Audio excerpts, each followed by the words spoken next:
Welcome to Satya news. మనం ఇప్పుడు నల్గొండలో ఉన్నాము. మరి మున్సిపల్ నుంచి కార్పొరేషన్ అయిన సందర్భంలో ప్రతి ఒక్కరూ ఒకరికొకరు ఏమాత్రం తీసిపోకుండా హోరాహోరీగా ప్రచారంలో దూసుకు వెళ్తున్నారు. మరి 39వ డివిజన్ నుంచి బీసీ జనరల్ అల్లి మల్లికార్జున్ గారు బరిలో ఉన్నారు. సో మరి వారిని అడిగి ప్రచారంలో ఎలా ముందుకు వెళ్తున్నారో ఒకసారి డీటెయిల్స్ అన్ని తెలుసుకుందాం. సార్ చెప్పండి, మీకు కంప్లీట్గా మీరు ఒక కన్స్ట్రక్షన్ ఫీల్డ్ నుంచి ఇటు రాజకీయంలోకి అడుగు పెట్టారు. అది కూడా తొలి కార్పొరేషన్ అయిన తర్వాత మీరు మేయర్ అభ్యర్థి, మీరు కూడా డిప్యూటీ మేయర్ అభ్యర్థిగా కూడా మీకు అవకాశం ఇస్తున్నారనే ఒక సమాచారం కూడా వచ్చింది. అసలు ప్రచారం ఎలా జరుగుతుంది? నేను అల్లి మల్లికార్జున్ 39వ డివిజన్ నుండి కార్పొరేటర్గా మన మంత్రి గారైన కోమటిరెడ్డి వెంకరెడ్డి గారు నాకు అవకాశం ఇచ్చారండి. నేను వారి నమ్మకాన్ని నిలబెట్టుకుంటూ ఇక్కడ 39వ వార్డు నుండి అత్యధిక మెజార్టీతో నేను గెలుస్తాను అనే నమ్మకం నాకున్నది. దానికోసం నాకు 39వ వార్డు ప్రజలు అందరూ మద్దతు ఇవ్వాలని కోరుకుంటున్నాను. ఇక్కడ ఎక్కువ మాది గాంధీనగర్, శివాజీనగర్ 39వ వార్డు. అంటే ఈ గాంధీనగర్లో ఓపెన్ డ్రైన్స్ చాలా ప్రాబ్లం ఉందండి. Roads, open drains. ఇంతకుముందు పాలించిన వాళ్ళు ఏంటంటే అధికారం పార్టీ కాలేదు కాక ఏ పని అడిగినా కూడా మాకు చేయట్లేరు, మాకు ఆ కమిషనర్ దగ్గరికి రానియట్లేరు అని ఆన్సర్లు వచ్చాయండి. అందుకే నేను అధికార పార్టీ నుండి ఇప్పుడు నేను ఇది చేసి నిలబడి ఎలాగైనా మంచి మెజార్టీతో నన్ను ప్రజలు గెలిపిస్తే మీ సమస్యలను నేను తీరుస్తాను తప్పకుండా. సో మరి మీ ఫ్యామిలీ బ్యాక్గ్రౌండ్ చూసినట్టయితే గతంలో బీజేపీ అని మీ నాన్నగారు వాళ్ళంతా, మీరు కాంగ్రెస్, మీ బ్రదర్ వచ్చేసి ఇప్పుడు బీఆర్ఎస్. ఏంటి సార్ ఇది వేరియేషన్? 85 ఆ టైంలో డాడీ బీజేపీ నుండి ఉండేనండి. 2 టైమ్స్ కౌన్సిలర్గా చేశారు. అప్పుడు మనకు శివాజీనగర్ నుంచి ఇది ఇప్పుడు ఇప్పుడు ఇది ఏంటంటే మనకు శివాజీనగర్ మొత్తం వార్డ్స్ బైఫర్కేషన్తో గాంధీనగర్, శివాజీనగర్ కలిసింది. అయితే నేను ఏ పార్టీ నుంచి లేను. నేను యాక్చువల్గా ఇంజనీర్గా నల్లగొండలో 25 ఏళ్ళ నుంచి మున్సిపాలిటీలో ఇంజనీర్గానే వర్క్ చేస్తూ ఉన్నాను, ప్రైవేట్గా ప్లాన్స్, పర్మిషన్స్. కాబట్టి నాకు పూర్తిగా అవగాహన ఉంటుంది మున్సిపాలిటీ, ఏ పని ఎవరు ఏంటి అనేది, రూల్స్ అయినా రెగ్యులేషన్స్ ఎవ్రీథింగ్ నాకు బాగా అవగాహన ఉన్నదండి. అందుకోసమే నేను పోయిన సంవత్సరం కూడా దాదాపుగా ఎవరైనా వస్తే మనం మద్దతు ఇచ్చేది. అయితే అధికార పార్టీ కాకుండా ఏమవుతుందంటే ఏ పని అడిగినా కూడా నాకు చేయట్లేరన్నా అని పెట్టేసేది వాళ్ళు. ఇక అందుకోసం నాకు ఈసారి మినిస్టర్ గారు మరీ పిలిచి నన్ను కంపల్సరీ నిలబడమని చెప్పారు. అయితే వారి మాట కాదనకుండా వారికి నేను గిఫ్ట్గా ఈ వార్డు నుండి గెలిచి ఇస్తారండి. ఓన్లీ కార్పొరేటరే కాదు, డిప్యూటీ మేయర్ కూడా మీరే అని ప్రకటిస్తున్నారని తెలిసింది, నిజమేనా సార్? అంటే అది కాదండి. ఇప్పుడు అంటే ఫస్ట్ కార్పొరేటర్గా అత్యధిక మెజార్టీతో ప్రజలు గెలిపియండి. లిస్ట్ లో మీరు ఉన్నారా లేదా అనేది అడుగుదామండి. అంటే దాన్ని బలవంగా చూద్దాం, అడుగుతాము. గెలిచాక సార్ ఆయన దృష్టి. మరి ఏమైనా స్పెషల్ మేనిఫెస్టో అంటే ఈ రెండు ప్రాబ్లమ్స్ కాకుండా ఈ డివిజన్ ప్రజలకి మీరేమైనా? కంపల్సరీగా పెన్షన్స్ అయినా, మనకు రేషన్ కార్డ్స్, ఇంకోటి నాకు ఇక్కడ హెల్త్ సెంటర్ కూడా పెట్టాలని ఉంది. ఇది టోటల్గా నోటిఫైడ్ స్లమ్ ఏరియా అండి ఇది మున్సిపాలిటీలో. మళ్ళీ ఇంకోటి ఏంటంటే ఇక్కడ పర్మిషన్స్ వీటికి కూడా ఎల్ఆర్ఎస్ ఉండదు, ఈ స్లమ్ ఏరియా కాబట్టి మనకు తక్కువ రేటులో పర్మిషన్స్ వస్తాయి. అవి కూడా ఎవరికి తెలియదు ఇక్కడ యాక్చువల్గా. అయితే దాని మీద నాకు అవగాహన బాగా ఉన్నదండి. ఇంకోటి కార్పొరేషన్ అయ్యింది, ఇప్పుడు మంత్రి గారు కార్పొరేషన్ చేశారు కాబట్టి కంపల్సరీగా ఈ ఓపెన్ డ్రైన్స్ పోయి మొత్తం అండర్ గ్రౌండ్ అవుతుంది. దానివల్ల ఈ దోమలు, ఈ సమస్య చాలా సమస్య ఉందండి ఇక్కడ ఓపెన్ డ్రైన్స్తోని. ప్రతి మురిగి వాసనే వస్తుంది. మేము తిరుగుతూ ఉన్నాం కదా వారం నుంచి, ఇదే మేజర్ ప్రాబ్లం ఉంది. అది ఒక సమస్యనైతే అయితే నేను కంపల్సరీగా నా వంతుగా నేనైతే కంప్లీట్ క్లియర్ చేస్తానండి. డివిజన్ నుంచి కార్పొరేటర్ అభ్యర్థిగా ఉన్నటువంటి మల్లికార్జున్ గారి డాటర్ కూడా ఉన్నారు. సో వారి ఫాదర్కి ఎలా సపోర్ట్ చేస్తున్నారో అడిగి తెలుసుకున్నాం. చెప్పండి, ఎలా ఉంది నాన్నగారి ప్రచారం? ముందుగా అందరికీ నమస్కారం. నా పేరు డాక్టర్ అల్లి నోమిక. నేను అల్లి మల్లికార్జున్ గారి అమ్మాయిని. నాన్నగారు 39వ వార్డు కాంగ్రెస్ అభ్యర్థిగా పోటీ చేస్తున్నందుకు నేను ఎంతో గర్వపడుతున్నాను.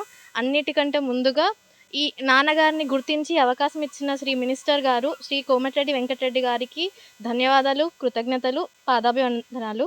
మేము ఎల్లప్పటికీ మీకైతే రుణపడి ఉంటాము. నాన్నగారు ఒక 25 ఇయర్స్ నుంచి ఒక ఇంజనీర్గా ఉన్న అతన్ని తీసుకొచ్చి రాజకీయాలలో ప్రజల కోసం మీరు గుర్తించి నిలబెట్టినందుకు. మేము గత కొన్ని రోజులుగా ఇక్కడ అయితే తిరుగుతున్నాము.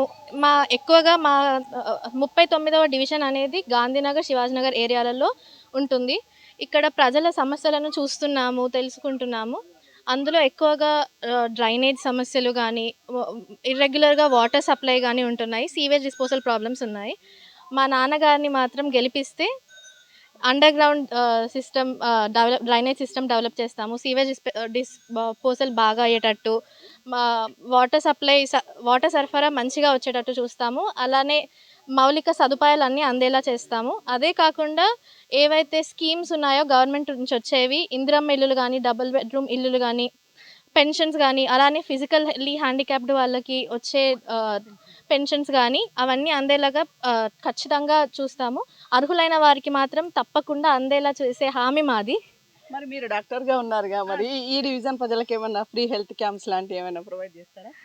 ఇది మా ఒక లక్ష్యంగా అయితే పెట్టుకున్నాము. వైద్య, విద్య, భద్రత విషయంలో ఎక్కడా తగ్గిపోము అని ఈ 39వ వార్డుని ఒక ఆదర్శమైన డివిజన్గా తీర్చిదిద్దుతామని నేను మాటిస్తున్నాను. నేను ఒక డాక్టర్గా ఈ ప్రజలను ఇక్కడ ఫేస్ అవుతున్న ప్రాబ్లమ్స్ అనేది అయితే అర్థమవుతుంది. ఫస్ట్ ఆఫ్ ఆల్ దోమలు, సీవేజ్ వల్ల అయితే వెంటనే గెలివంగానే ఫస్ట్ దాని గురించే మాట్లాడతాను. అలానే కుదిరినప్పుడల్లా ఫ్రీగా ఏమన్నా హెల్త్ క్యాంప్స్ లాంటిది అలాంటివి చేపిస్తాను అనేసి మాటిస్తున్నాను.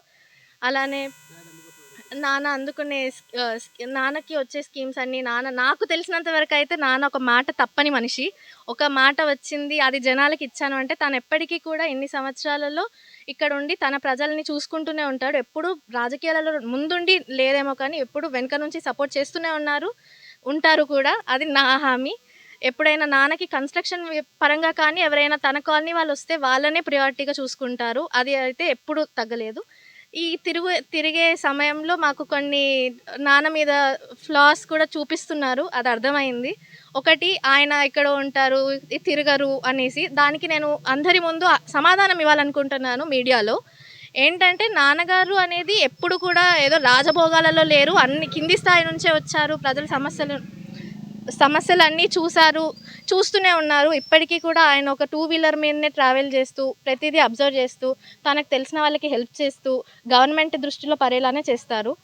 ఆ పనులు చేయడానికి తను గెలిపించిన ముందు రూలింగ్ పార్టీస్ మాది రూలింగ్ పార్టీ కాదు, మేము చేయలేకపోతున్నాం అన్నారు. అందుకని మీరు అన్నట్టుగా మా తాతగారు బీజేపీ అయినా కానీ తను రూలింగ్ పార్టీలోకి దిగి మరీ నేనే దిగుతాను, నా ప్రజలకి నేనేంటో చూపిస్తాను, నేను నా ప్రాబ్లమ్ సాల్వ్ చేస్తానని ముందుకు వచ్చారు.